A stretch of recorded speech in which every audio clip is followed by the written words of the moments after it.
Music baleha tukat miyanga Sendanin kong hamacing iat minta Shanongan shen i Berubah kumapi Dajing long babahang api pen i Isya ingan shen iba kumapi Ngajong utul marwe man lakas ni Kilong iba janay haka jing ilunjong nga Nakulay bangan sobat kisita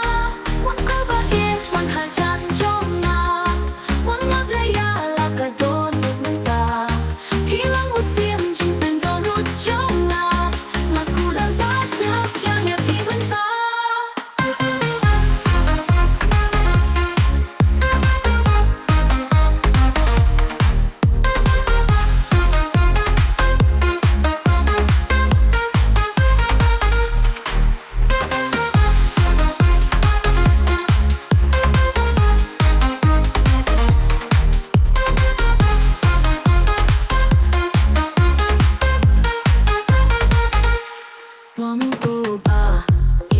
Jan jong nga wan nga playa laka donut menta Pilang usin jing mendo ni jong nga Makulay bat nga pyang yagi menta Isya ingan shen iba kumapi Nga jong utul marwe man lakas ni Pilang iba janay haka jing ilunjong nga Nakulay bangan sobat kisita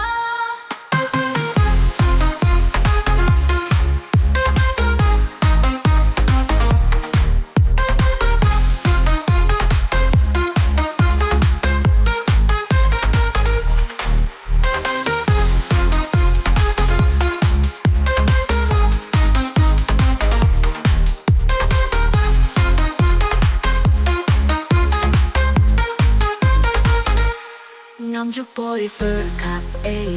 bahagia ni ka bertay Tron keng mu berubah itang yang amaruwe Ngam sekolah mu bersisa Bangan yoh jing it minta jing it bakwit bat bersisa